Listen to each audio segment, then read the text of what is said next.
अस्सलामु अलैकुम रहमतुल्लाहि व बरकातुहू।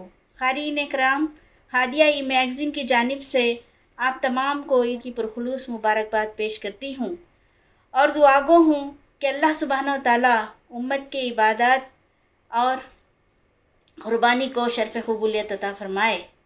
मुअज़्ज़िज़ क़ारीन, माह ज़िलहज में हमें अबुल अंबिया हज़रत सैयदना इब्राहीम अलैहिस्सलाम और इस्माईल अलैहिस्सलाम की क़ुरबानी की याद दहानी करवाता है।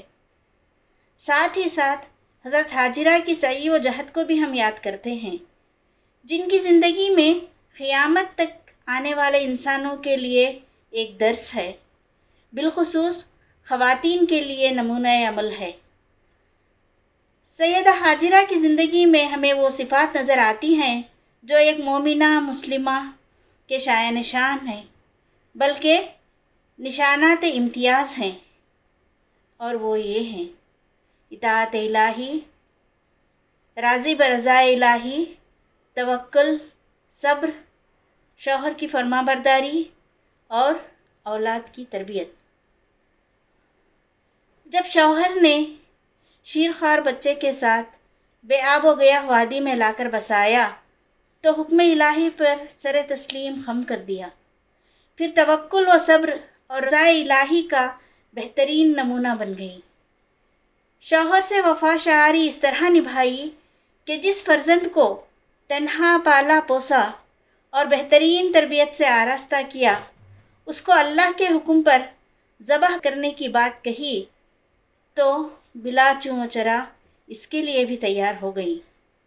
गरज सैयदा हाजिरा ने रहती दुनिया तक की ख़वातीन को ये सबक और पैगाम दिया कि अल्लाह ताला की मोहब्बत में हर चीज़ को क़ुरबान करने के लिए तैयार रहना चाहिए।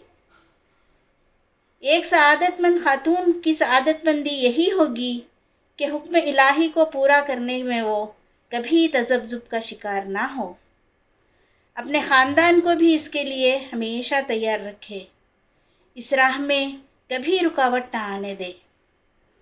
शाहराह ज़िंदगी में हर कदम पर अल्लाह की मर्ज़ी को पूरा करने में शौहर का साथ दे।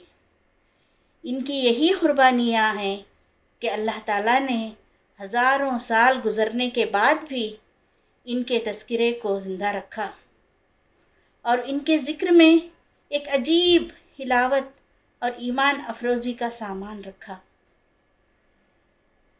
आइए आज हम भी अहद करें कि हम अपनी ज़िंदगियों में सैयदा हाजिरा के उसवे हसना को अपना कर उखरवी ज़िंदगी में कामयाबी हासिल करें, इंशाअल्लाह।